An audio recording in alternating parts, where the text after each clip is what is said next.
Hi! Good morning, class. Good Good morning, Sir Noe. Okay, nakapag-aral ba kayong lahat? Are you ready for your examinations today? Yes po. Okay, very good. So, naka-ready ng lahat ang inyong test papers. Trixie, please get one and pass. No cheating, please.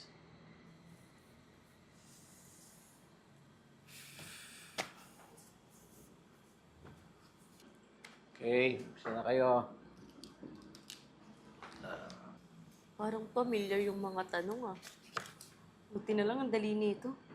Good luck, Sandra, ha? Anong good luck? Ang dadali nga lang ng mga sagot. Patay ako nito. Hirap ng mga tanong. Wala akong masasagot eh. Class, quiet please. No talking.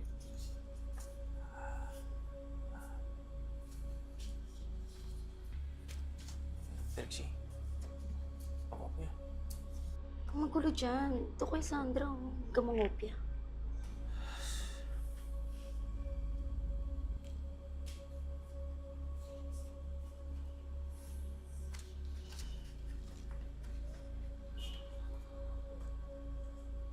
Sandra, ako pa naman.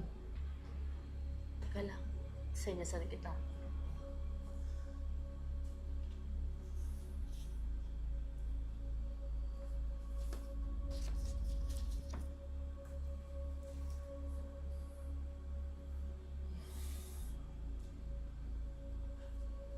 Sandra, thank you.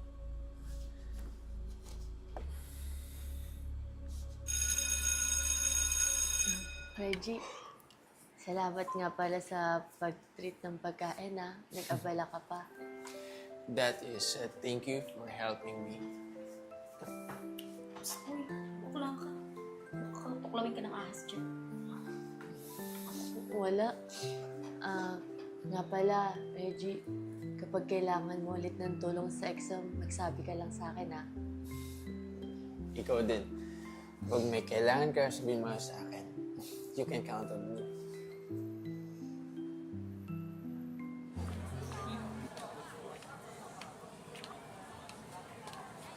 Okay, class.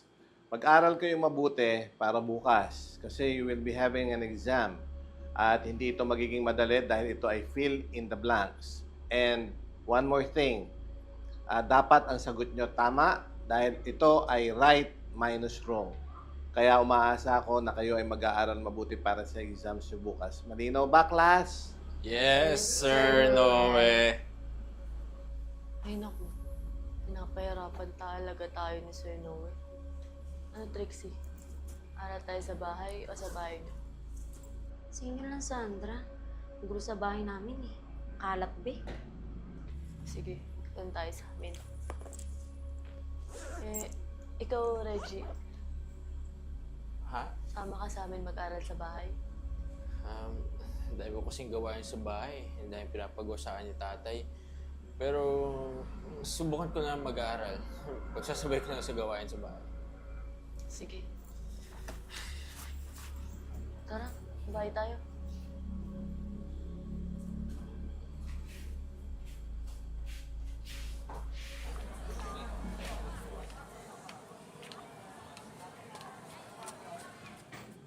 Reggie, please take one. Morning, sir. Tracy, take one. Sandra, take one.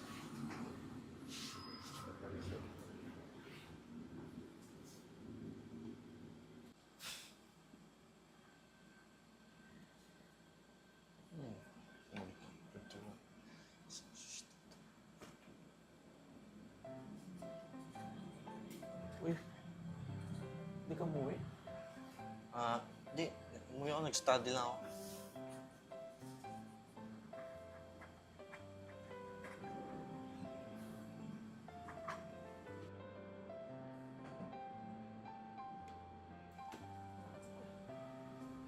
Sandra, pag ano naman Sige natin gawin Reggie!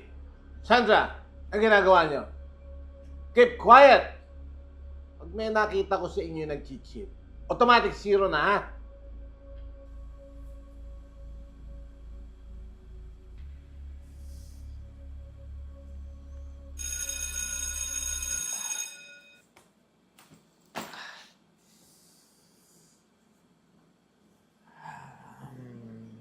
Sandra,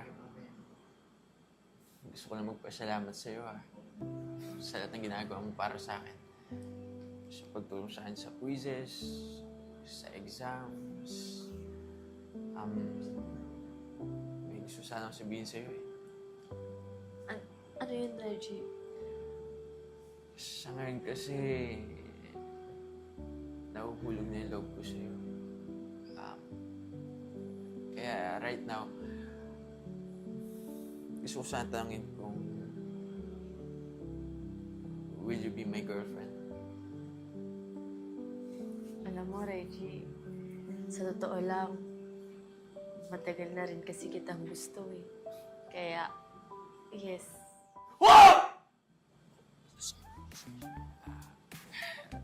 Yes! So, di tayo mamaya. Sige.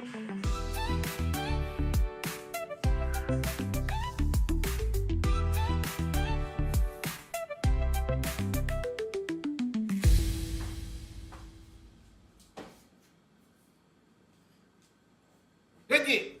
Sandra! What are you doing? Wala po to, sir. Pati nga!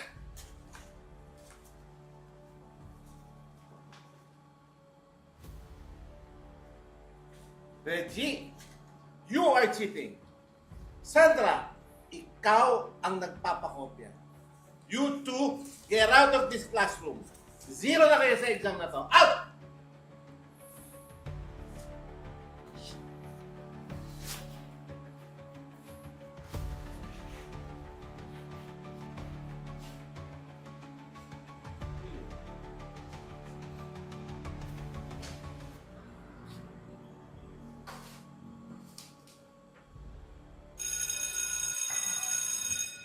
Reggie, mag-effort ka naman sa pag-aaral.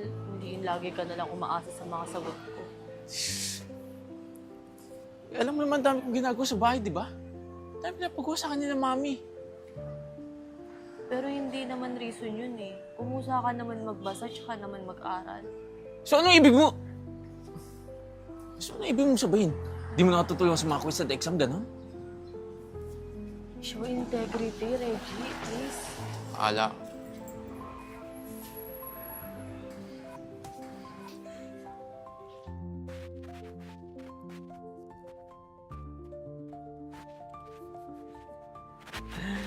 Ikaw talaga. Ska, Trixie! Uy! Tama! Ikaw naman, Reggie, hindi ka lang cheater sa exam, cheater ka din sa relasyon! Ano ba? Two-timer! Okay ka lang ba?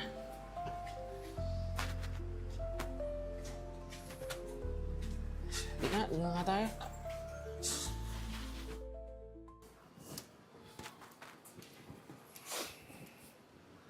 Ay, Sandra.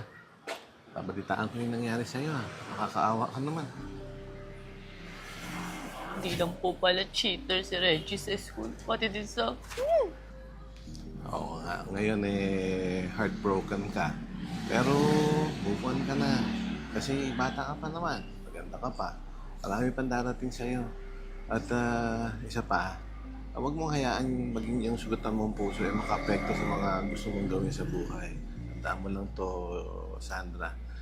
A cheater will always be a cheater. Tandaan mo yan. Thank you po, Sir. Nagkamali lang po siguro talaga ako ng pagpapasok sa kanya sa puso ko. Alam mo, Sandra, lahat naman tayo may ganyang moment. Sa pagkakataon to, hayaan mong tulungan kita. Iwas gulo, iwas awkwardness, hayaan mong ilipat kita sa ibang section na tinuturuan ko. Okay lang ba? Salamat po, Sir. Sige, tika.